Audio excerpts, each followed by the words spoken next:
What's up everyone and welcome back to my channel. So today I am going to recommend you guys 20 different books that I think are great to read in the fall. Obviously you guys can see that I'm so ready for fall. I live in Virginia and we have been having some pretty chilly days where it's been like in the 50s, which is perfect for me to be wearing sweaters and leggings and fuzzy slippers, and I am all for this because obviously I am just like every other girl in the world and I love fall and pumpkins and all of that type of stuff. I also really like Christmas though, so don't get me wrong, like this whole, you know, from September all the way till like January 1st is like my favorite time of the year. So I am ready for it. I am so excited. I have a bunch of graphic novels to recommend to you guys for this video. There are also thrillers, horror, and I think there might be like one or two other like maybe historical fiction or something else sprinkled in, maybe like one romance. But I am someone that definitely reads more thriller and horror during the fall time. I don't really read romances because to me, I guess they're not spooky, fallish. I don't know. I think it's also because I don't really read cute romances. I read like the really emotional ones where you're crying your eyes out. So let's just go ahead and get started. I'm going to try and put these in order. We're going to start with the graphic novels, but hopefully I don't get out of order because obviously my notes are not organized that well. Start with actually the first short story, and this is The Grown Up by Gillian Flynn. I love this book so much because it almost reminds me of like a haunted house story without it actually being a haunted house. This is only 69 pages, so you could easily pick this up even if you're like really busy with school. This is about this lady who pretends to like be a psychic, and she like reads the future of another lady. She's like, oh yeah, you must be having problems in your family, and the lady's like, oh my gosh, like how do you know? So she invites her to her house because her house she thinks has ghosts in it, and the lady's child is super weird and some really weird things happen. This has a huge ambiguous ending, so if you like those then definitely pick this up, and if you don't then maybe steer clear of this recommendation. Okay, let's get in to the graphic novels now. I first want to recommend Pumpkin Heads by Rainbow Rowell. This is incredibly cute. I know everyone is recommending it right now, but I mean it literally is like the most fall book ever. It is just, it's so cute, you guys, and so you just have to pick it up. Hopefully your library has it because it is fairly popular. My library has it, and so definitely check it out if you want just a really cute, very easy read. That is definitely one for you. Another graphic novel that I'm recommending, this one I just finished, is The Handmaid's Tale graphic novel. For some reason, The Handmaid's Tale, I don't know if like the seasons came out during the fall, but it really gives me like fall vibes. And I think it's also that more like, since it's a dystopian type of world, that also, for some reason, dystopian and like The Handmaids, it just reminds me of like Halloween. I don't know why. But anyway, I read this graphic novel and it is incredibly good. I highly recommend it over the book. I had a really hard time reading the book because like the writing style is really weird. So I ended up like DNFing the book. That was a couple years ago. I do like season 1 of the show, and this graphic novel is about like season 1 of the show, but the pictures are absolutely beautiful, and yeah, it's a great read. I highly recommend for the spooky season. Another graphic novel that I think is great for the fall time is Heartstopper. And this is about two boys falling in love. It is so incredibly sweet, and it even has like a couple different scenes of like a wintry, like cozy type of vibe. And so that's I guess why I think it's like great for fall. I read it during the summer, but I think it's great for fall. I actually want to read like the rest of the series, and I haven't yet. So I think that I will continue the series here in the fall, and then that way like hopefully it continues being nice and cozy throughout the rest of the story. Okay, another graphic novel. You guys, you can tell like I'm starting to become obsessed with graphic novels because the pictures are just so beautiful, and I like that I can like read a story without having to like have a whole bunch of like mental capacity. I don't know, to, you know what I don't know what I'm trying to say here, but it's just easier sometimes to read a graphic novel and and still appreciate like being able to read when you don't have a lot of time. And so the next graphic novel is A Quiet Girl in a Noisy World. I love this because this is about like an introvert's story. She loves books. She doesn't like talking to people. She loves tea and being cozy and staying inside. And like literally that is me, like especially in the fall time. And so I love this graphic novel. I think that pretty much every single reader I think would be able to feel connected like to this story, which is why I recommend it so much. It was my first graphic novel that I read, and it's amazing. Okay, that was it for the graphic novels. I actually have one fantasy type book. I think it's a young adult fantasy book that I think is great for the fall time, and that is Caraval by Stephanie Garber. Now this definitely gives me fall vibes because it's about magic, as in like fun house clown magic, you know what I mean? And so I really like this. It's actually a series, and I did read the first and the second book, and there is a third book, but I recommend like the first book definitely. And this is about like these two sisters, and they go to this like, it's like this, I don't know how to explain it. Like it's like this town where this like magical game is happening. It literally feels like a fun house in a book, which is why I think it's perfect to read during the fall, because it has that like weird magical Halloween-ish type of vibe to it. So if you like books that have magic, especially, you know, that type of magic where it's like clowns and stuff like that. I mean, there's not actually like clowns in the books, so don't get scared yet, but I really liked it. I thought it was like very magical. And for a fantasy book, you guys know I don't really like fantasy, so if you wanted to try and get into fantasy, I think that that's a good one to start out with. Okay, the other genre type of thing that I want to talk about, I only have one book for it.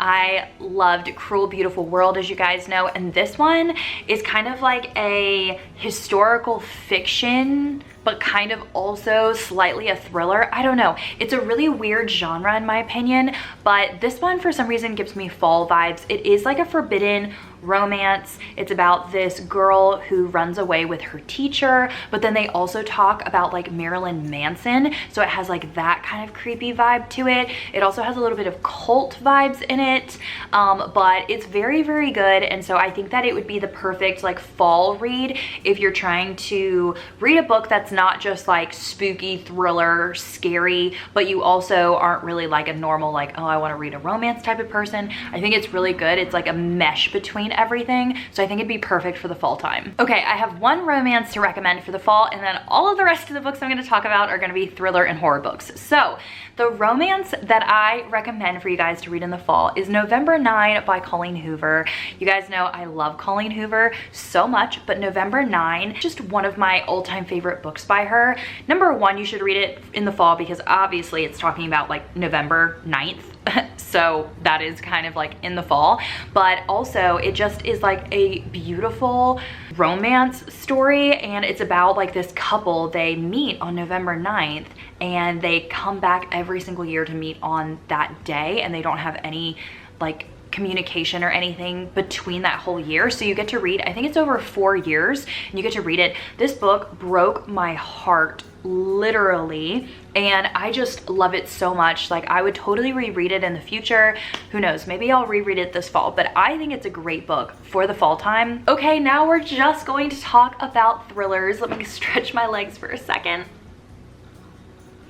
Okay, so the first thriller we're gonna talk about is actually, I guess, technically horror also. It's The Cabin at the End of the World by Paul Tremblay. And this is a pretty spooky, apocalyptic story in my opinion. This does have an ambiguous ending, but this is about like the end of the world, and these strangers come up to this cabin that has a gay couple and their daughter, and they're trying to tell them that like the end of the world is coming, and they're trying to like intrude into the cabin, and obviously a bunch of like murder stuff happens, and it's really scary to think that like someone's trying to get into your house and they are saying all these crazy things. And so that one is pretty scary. It is also kind of like on the shorter end. It's not a really long book, but I love it. I do know that there's kind of like a hate to love relationship with this book, so if you don't really like those ambiguous endings or more horror type of vibes, then maybe skip this one. Next up is Where They Found Her by Kimberly McCreet.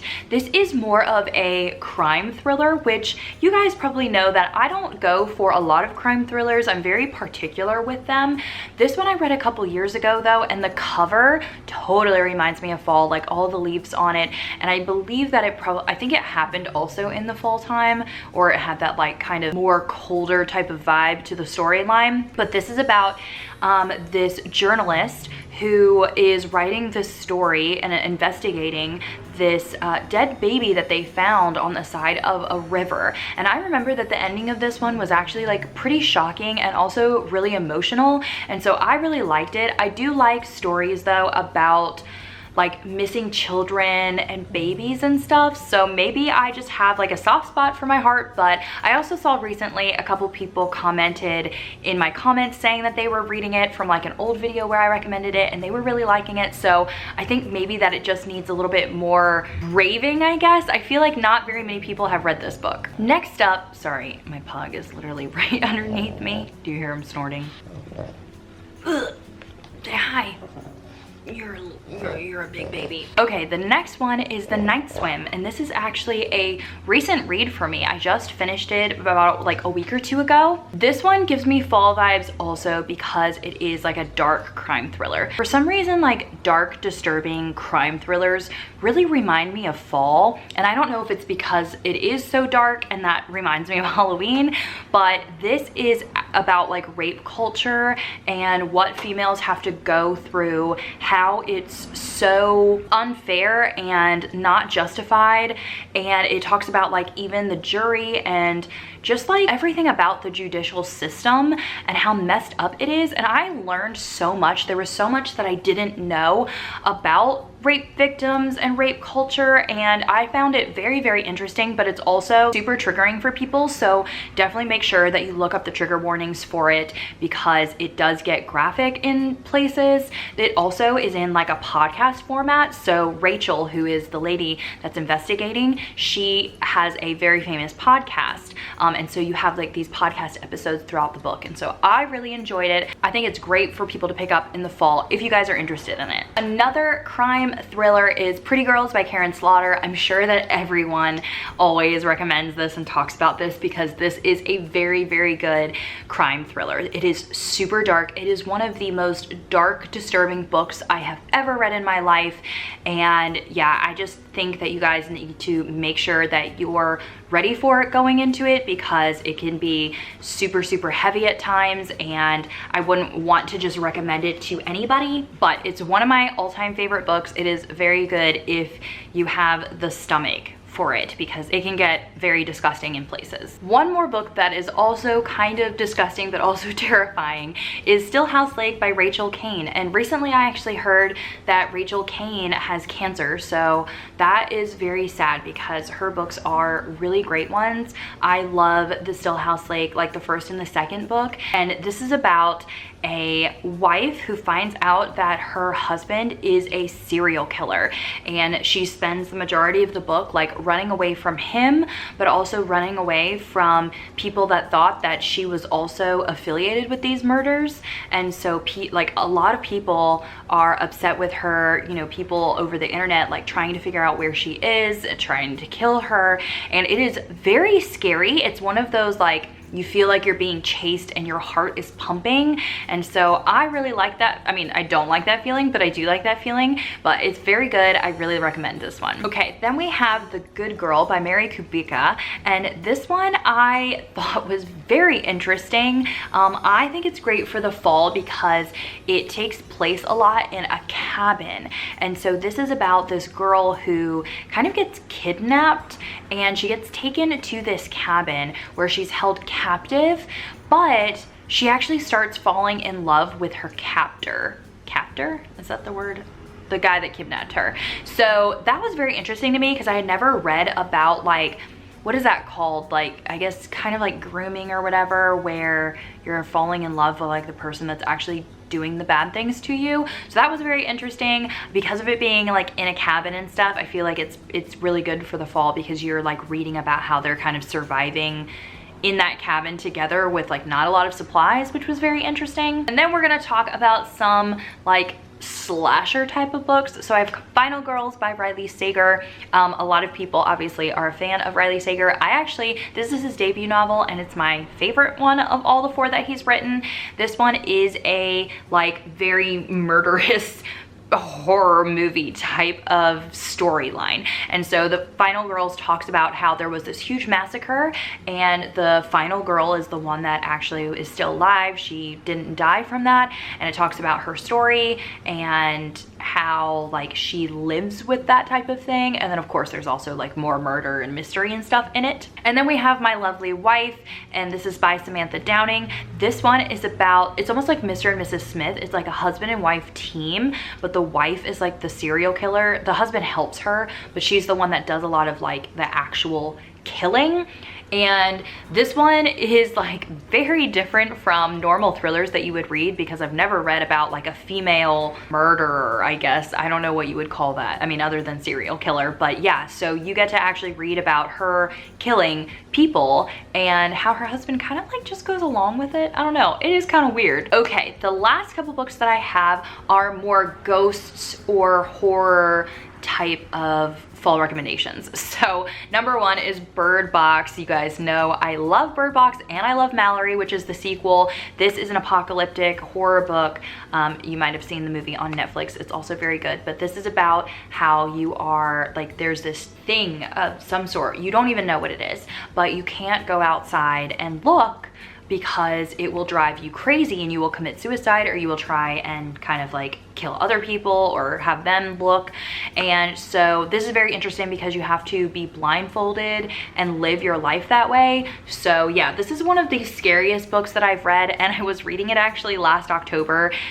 Was it last October? No, 2 Octobers ago, I think. And I hit a deer while I was listening to it in my car. So that was pretty terrifying. And yeah, it totally reminds me of fall because I was listening to it in the fall. Then we have The Invited, and this is by Jennifer McMahon. This one is definitely a ghost story. If you've been looking for a good ghost story, I read this in the summer. I did like a video about reading like you guys' favorite thrillers, and this was one of them. And I was very surprised that I liked it because I didn't know I liked like more ghost type of stories, but this one's really good. It's about this couple that like is building this house on this like haunted land, and all this like weird crazy stuff starts happening. So this one's really good for the fall season. Then we have Imaginary Friend by Stephen Chbosky. I actually read this last fall with Gabby from Gabby Reads. We did like a buddy read for it, and I believe that we have a live show, so I will try and link it for you guys if you want to see like our thoughts or everything about it. This one is actually really creepy. It's also really big. It's like 700 some pages, but this one gave me such spooky vibes. Like there were so many times where I like didn't know what was happening, but like in a good creepy way. And so yeah, if you love those like more Stephen King actual ghost horror type of stories, then pick this one up. And last but not least, we have Suffer the Children. This is a zombie slash vampire book that I read a couple months ago, and I also have a live show for this one that I did with a couple of my friends on BookTube, so I will link that for you guys if you want to check it out. But this one is really good. It's about like these kids that like all of the children in the world die from like something, and then they come back as like zombie vampire children. I know it sounds really weird, but it was actually pretty good. Like I can't believe that this book, it sounds crazy, I'm telling you, but it's actually good. The writing was really good, and it was actually scary, and it made you think like, what would you do in that situation? But I recommend this one for the fall because of it being, I mean, zombies and vampires and children dying. Like, how is that not a fall spooky book? So pick it up, you guys, and let me know what you think. Okay, if I missed any books that you guys think that are good fall recommendations, definitely leave them down in a comment below. I need fall recommendations, so I would love to have you guys recommend books for me to read this fall. That's it for this video. I hope you guys really enjoyed it, and I will see you guys very soon in another video. Bye, everyone.